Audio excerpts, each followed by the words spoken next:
আবু জাহেলের বাড়ির গেটে গিয়া যখন হাত দিছেন দরজায়, আবু জাহেল তাকে দেখে সমস্ত বাড়িতে ভূমিকম্প শুরু হয়ে গেছে। ডাক দিছেন, চাচা বাড়ি প্রিয়। দৌড় দিয়ে আবু জাহেল খেতে বসছিল, খাওয়ানে আসিল, আর আতো দেয় নাই, জুতো হও দেয় নাই।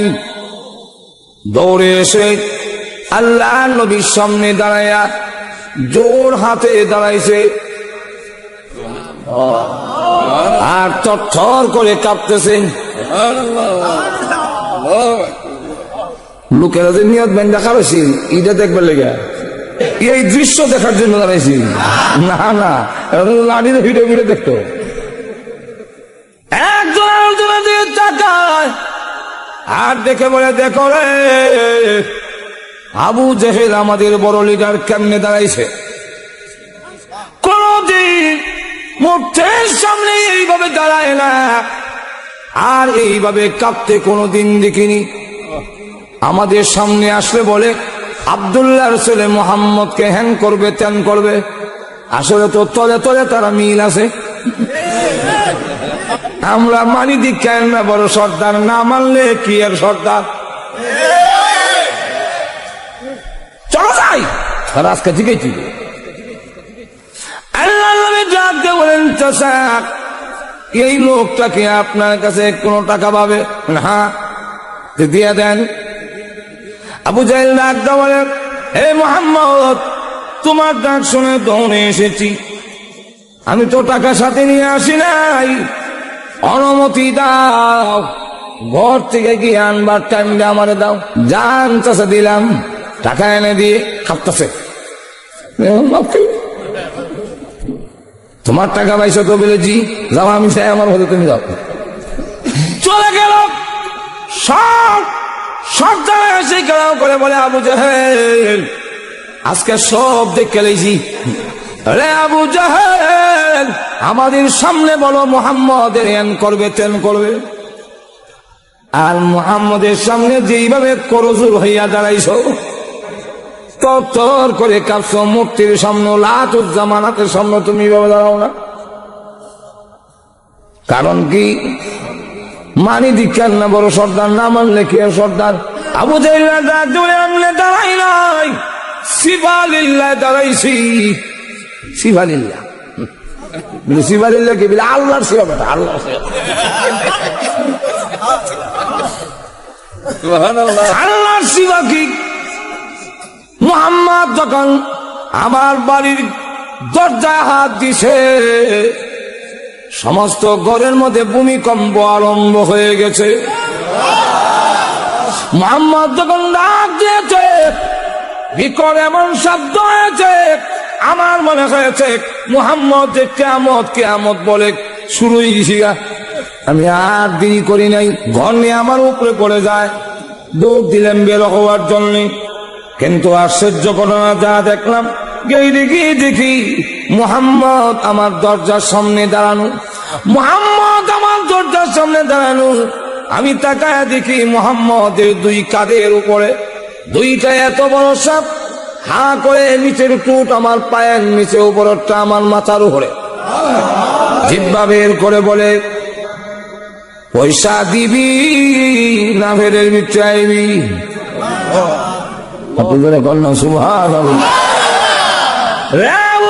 তাড়াতাড়ি বল, ফেরের ভিতরে আইবে না টাকা দিবে?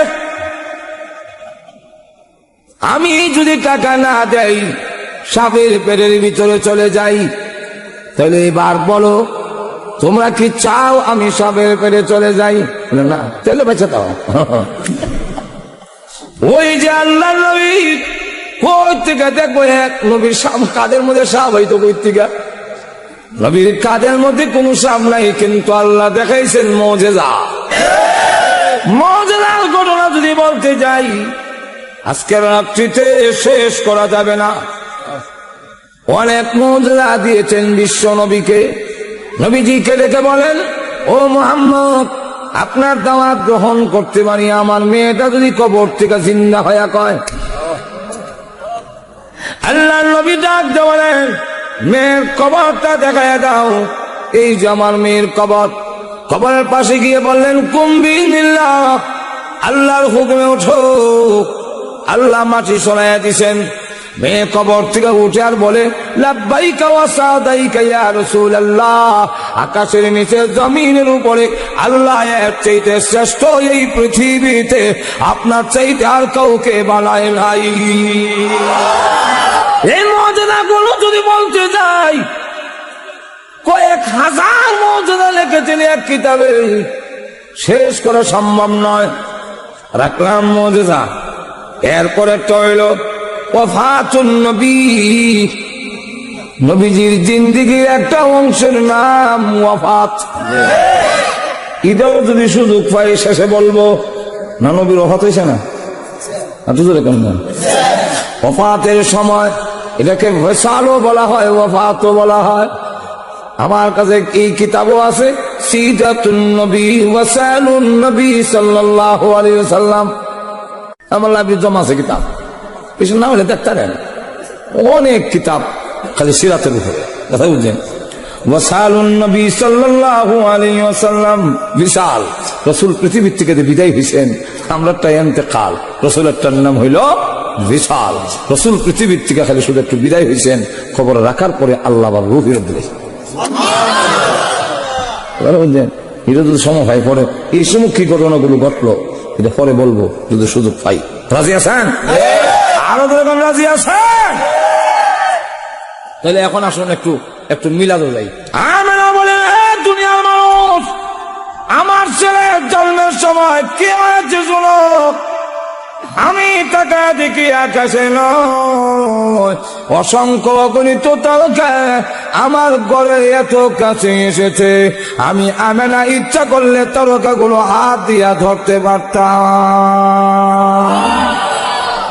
তাফসীরে নূরুল কোরআনে এই আনছেন হযরত আব্বাস রাদিয়াল্লাহু আনহুর কথা, যে উনিও বলেন, আমি ধরে গেছিলাম আমার বাতিতে দেখতাম, গিয়া দেখি সান এত কাছে, শুভ সাদের সময় সে তো সানটা হল রয়েছে। আমি এত কাছে দিকে এদিকে একবার মোহাম্মদের দিকে তাকাই, আবার সামনের দিকে তাকাই দেখি আমার বাতি যাওয়া সামনের দিকে মুচকি হাসে। ডাইনি ভাবে মাথা না রাইলে আকাশের সান ডাইনি ভাবে না। অথবা হয়ে গেলাম, কারে জিগাইতাম রে, কেরা এটা আমার জব দিব? ইসলাম গ্রহণ করে ডাইরেক্ট রসুলের দিকে। আপনি যেদিন পৃথিবীতে এসেছিলেন, আকাশের তারকা এত কাছে কেন এসেছিল? নবী গো, আপনিও তাকাইছিলেন, চন্দ্রের দিকে হাসছিলেন এবং ডাইনি ভাবে মাথা নাড়াইলেন। আকাশের চাঁদ ডাইনি ভাবে নড়ল কেন? আল্লাহ নবী ডাক থাকো, যা দেখেছিলেন ঠিক দেখেছিলেন। এর কারণ হইল, পৃথিবীতে যত সন্তান আসে প্রত্যেক সন্তান কান্দে, আমি যাতে না কান্দি আমার আল্লাহ আকাশের চাঁদ পাঠাইছে আমি মুহাম্মদকে আনন্দ দেওয়ার জন্য। সিরাতে ইবনে হিশামের মধ্যে আনছেন, আল্লাহ রসুল যেই সময় শুভে সাদিকের সময় আসলো, ওই সময় ঘরের ভিতরে অন্ধকার থাকে। শুভে সাদিকের সময় দরজা খুললে বাইরে প্রসাদ, ঘরের ভিতরে আন্দাজ। আর তো দূরে কর না, এমনি তাকায় দেখি সারা ঘর আলোকিত হয়ে গেছে। যেই দাসী উম্মে আইমন খুলে নিছে, তার চেহারা পর্যন্ত আমার ছেলের আলোতে দেখা যায়। আমার ছেলে দুনিয়াতে এসে সাজদায় পড়ে গেছে। মারির মধ্যে কাপড় ধইলা এক মুষ্টি মারি এনে উপর দিকে ছুঁড়ে মেরেছে, আর তার জবান দিয়ে মহান আল্লাহর প্রশংসা বের হয়ে গেছে। এখন লক্ষ্য করে দেখেন, আমার আল্লাহ নবী, বিশ্ব নবী আলোকিত হয়ে গেছে। আওয়াজ একদম বলেন, উম্মে আইমান গো, ধরে রাখ আমার ছেলের আন্দারি গেল কেন? আবার আন্দারি গেল কেন? উম্মে আইমান একদম, আমি না, তুমি বলার আগে তোমার ছেলে আমার উপরে নেই, এই জন্য তুই অন্ধকার হয়েছে। কষ্ট কি নাই? নিলোকে ওই সময় জিন ভূতের বড় অত্যাচার। আমেনা ভাবলেন জিন্নাতে নিয়ে গেছে, কান্না শুরু করলেন, বাবু গো ভাগ্য গুণে পেয়েছিলাম, ধরে রাখতে পারলাম না। এমনি শুনে গাইবে আবার আসতে যে, আমেনা গো তোমার ছেলেকে কেউ নিবে না, নিতে পারে না, তোমার ছেলেকে কেউ কিচ্ছু করতে পারবে না, তার জিম্মাদার স্বয়ং আল্লাহ। আমেনা কোথায় গেছে জানি? সারা পৃথিবীর মাখলুক গুলো দরখাস্ত করেছে, দিনে বলে প্রভু গো বিশ্ব নবী যিনি হবেন দিনের মধ্যে পাঠাও, আমি দিন গৌরবান্বিত হব। রাত ডাক দিয়ে বলে আল্লাহ আমার রাত বানাইছো, এমনি আমার কেউ দেখতে পারে না, চোর দেখায় সাপ বিচ্ছু সবগুলো রাইতে, আল্লাহ রাইতের মধ্যে মুহাম্মদকে পাঠাও যাতে আমি সম্মানিত হতে পারি। এরকম থেকে আল্লাহ রাব্বুল আলামিন দুজনের দরখাস্ত মঞ্জুর করে এমন এক সময় বিশ্ব নবীকে পাঠাইলেন যেটা দিনও না রাইতও বলা যায় না।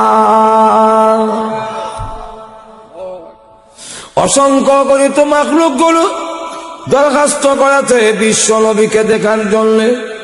ও আল্লাহ বিশ্ব নবী রাহমাতুল লিল আলামিন যেদিন দুনিয়াতে আসবে, আল্লাহ গো যেই নবীর খাতিরে আমরারে বানাইছো এই নবী একটু দেখাও।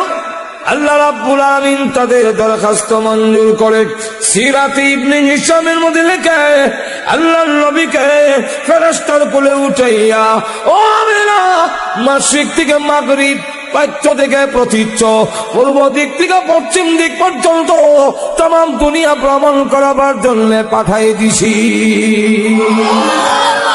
কিছুক্ষণ পরে আবার তোমার কাছে পৌঁছে।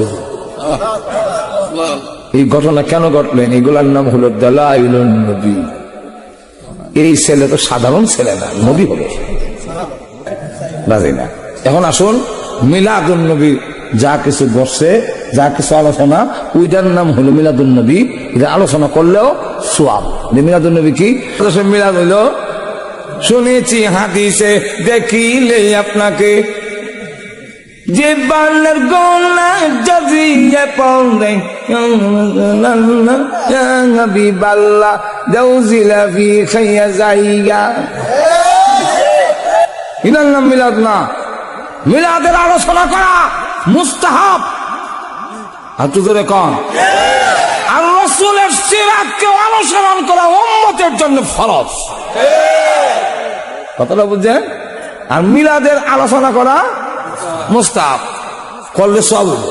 রাসূলের জন্মের সম্পর্কে আলোচনা করলে শুনলে সওয়াব আছে, কিন্তু পালন করণ যেত না। আর সিরাতুন নবী পালন করা যায়। আর তুই ধরে কন রাসূলের জীবনের মধ্যে নামাজ নাই? আর তুই ধরে কন আমরা নামাজ পড়ন সুন্নাত না ফরজ?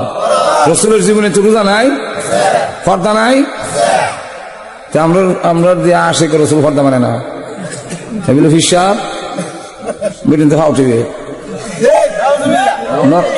নলমাতের টিপা খাইলে ভালো লাগে এরকম, ঠিক কিনা? যেই পীর পর্দা মানে না, মুরিদ নিয়ে দিয়ে ফাউটি পায়, এটা যে বললো মিস্টার ইবলিসের মধ্যে কোনো সন্দেহ নাই। জামাই রে যাতে মিলে তাহল নাই, জামাই ধরে যাতা হের দ্বারা থাকতো কিন্তু বদমাইশ চিন্তা করে। জামাই যখন বাদ দাও না গো, বাদ দাও করলে না, তোমার আত্মকে তো অবশ্যই গেছি। আপনারা কাছাই তো আইসেন, কাছাই তো ভালা কাছাই, কিন্তু ঢুকে দেবো না সুযোগ পাইলে। আরো তো এখন সতর্ক না থাকলে ঐতিহ্যবাহী একটা গ্রাম কাছাই, যেরকম ঠিক না ঠিক না। আলিম ওলামা কথা বুঝছেন, আলিম ওলামা আব্দুর রহমান নুরি, আব্দুল ওয়াহাব সাহেব রাহমাত বরকাতুহুম, তাজউদ্দিন রহমাতুল্লাহ আলাইহি সহ বহু আল্লাহর ওলিরা মাটির গুমায় আছে। এদের প্রচেষ্টার কারণে বেদাত মুক্ত একটি গ্রাম কাছাই গ্রাম যদি সতর্ক না থাকা হয়, বন্ধরা ঢুকে যাবে ঈমান আমল নষ্ট করার জন্যে। বন্ধতে বুঝবেন কেমনে? বুঝলে এইটা দি পর্দা করে না, মুরিদ যেগুলি আট মারে তো ধরে কন না, শরীয়তের বিধান যদি না মানে বুঝবেন এটা বলি না, জোরে কোন ঠিক কিনা? আর জোরে কন, একটা হইলো গণনা কমে মনে ঘুম ফিরে গেছে আস না, নজর এখন ঠিক না। আমরা দেশে আইন কানুন বুঝে না, দুপুরে রান্না করে দেয়। আর একটা হইলো ইচ্ছাকৃত ভাবে লইয়া বইয়া ওখান টিপা দাও, তেল দাও, গোসল খান করাইয়া দাও, এ যে বদমাইশ, এটার মধ্যে কোনো সন্দেহ নাই। রসুল সাল্লাল্লাহু আলাইহি ওয়াসাল্লাম আম্মাজান আয়েশা সিদ্দিকের সাথে কথা বলতেছেন। এমন সময় আয়েশা একজন সাহাবী, উনি অন্ধ, আব্দুল্লাহ ইবনে উম্মে মাকতুম। সালাতু ওয়া সালামু আলাইকা ইয়া রাসূলুল্লাহ। রাসূল আয়েশা পর্দার ভিতরে যাও। রসুলের বিবিগণ আমরার মা, আল্লাহ কোরআনের ডাইরেক্ট উল্লেখ করছেন। হাত জোরে কন না। এরপরেও রসুল বলতেছেন পর্দার আড়ালে যাও। আম্মাজান আয়েশা তো খুব বুদ্ধিমতী মহিলা, উনি ডাক দেয়া কয়, হুজুর আমি পর্দার দিয়ে কি ধরতাম, উনি তো চোখে দেয় না, আমি কথা কইতাম বইতাম, দেখতে মতো।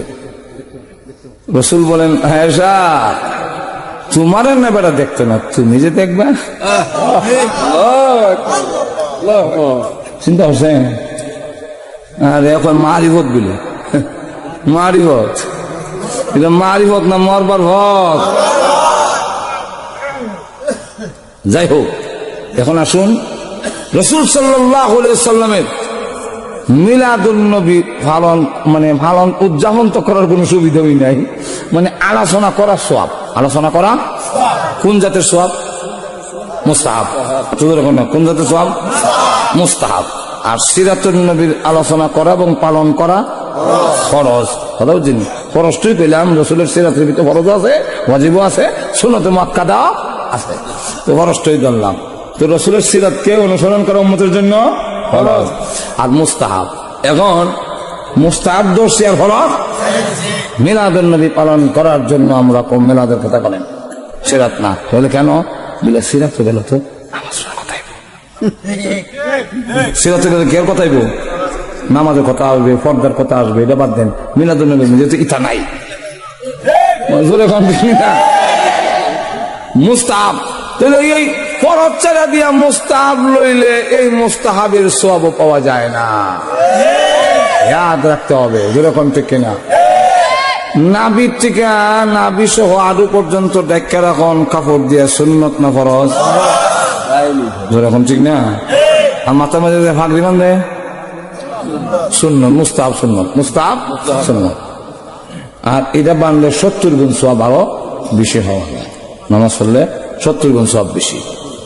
এখন একবার মসজিদে গেছে, ফাঁকরি জানুন এবার লঙ্গি যখন আছে এত বড় সব ছেড়ে দিই কেমনে, লঙ্গিটা টান্দা খুললা মাথা টান দিলিস।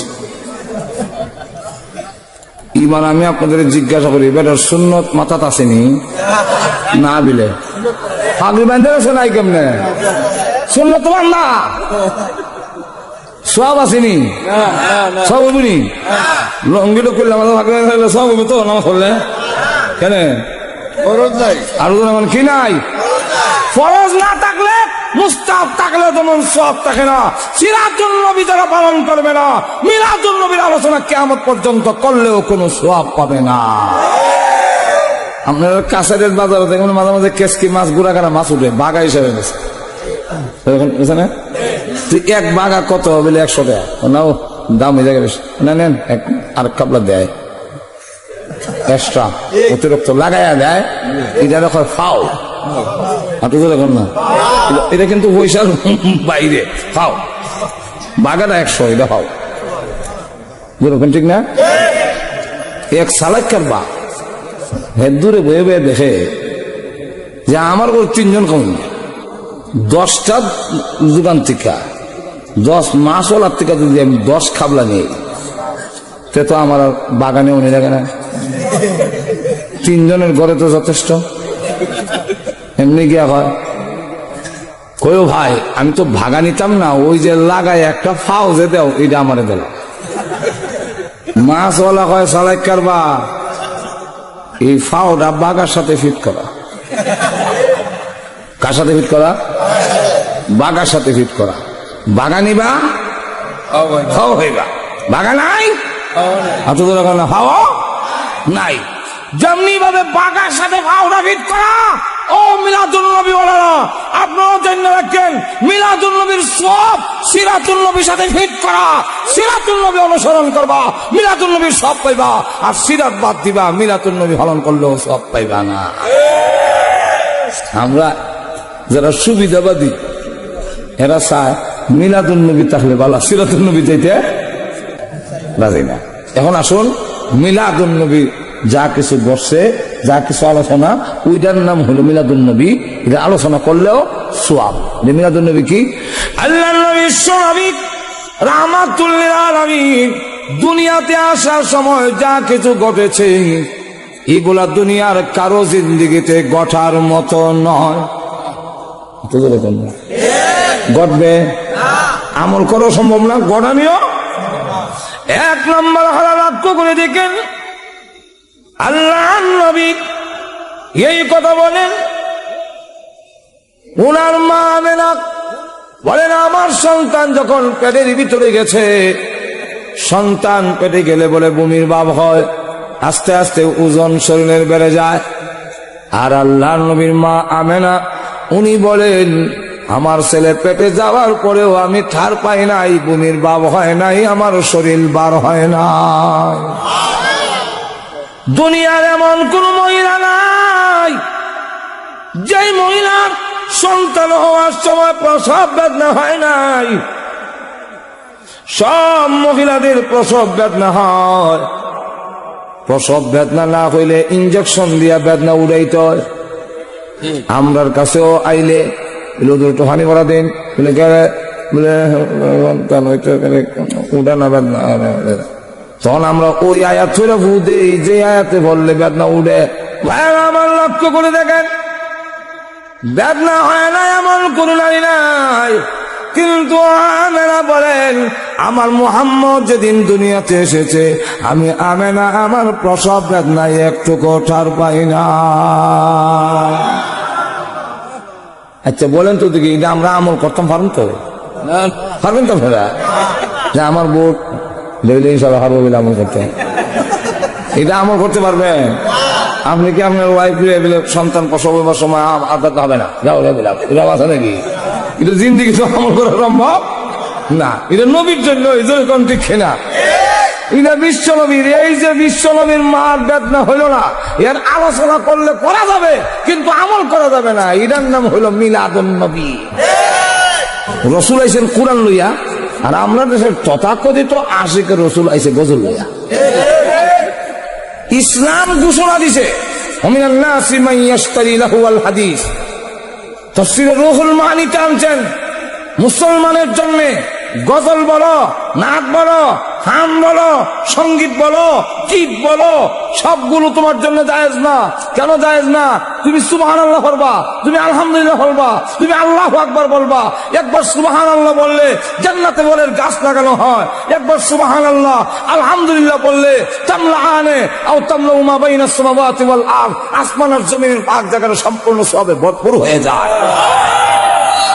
একবার আল্লাহু আকবার কইলে তাকবীরাতুন ওয়াহিদাতুন খায়রুম মিনাদ দুনিয়া মা ফিহা, এই পৃথিবী এবং তার মধ্যস্থলে যা আছে সব থেকে উত্তম। তুমি আল্লাহু আকবার কও, সুবহানাল্লাহ কও, আলহামদুলিল্লাহ কও, কুরআন শরীফ পড়ো, দুরূদ শরীফ পড়ো, ইস্তিগফার বলো। এত জোরে কর না, এটার কি সওয়াব? এটা তো কোনো সওয়াব নাই। জোরে কম ঠিক কিনা? এর লেগে এখানে লেখছেন সঙ্গীত পর্যন্ত নিষেধ। হ্যাঁ, একটু মজা লাগে না? মজা লাগবে, লাগে একটু মজা। আচ্ছা যাও, একটু মজা যখন লাগাইতা। এ দুনিয়া যতই দেখো, মনে আছে নি? আপনা মহিরা গেলে সবই হবে বেগানা। যেরকম ঠিক কিনা? কথা তো বলা, যেরকম ঠিক কিনা? এই কারণে ইসলাম বলছে, হ্যাঁ এখন এমন কথা যদি কও যেটা আখিরাতের দিকে মন ধাবিত হয়, যে কথা আল্লাহর প্রশংসা, নবীর প্রশংসা হয়, দুনিয়ার দিকে যেন অশ্লীল না হয়, তাহলে সত্যের সাথে জায়েজ করে দিলাম। এখন লক্ষ্য করে দেখেন যে শর্ত সাথে দিছে, কে সাথে দিছে? 1 নম্বর শর্ত, অশ্লীল হইতে পারিবে না। যেমন এক বেলা দিয়ে একদিন ওয়াজের মধ্যে কইতাছে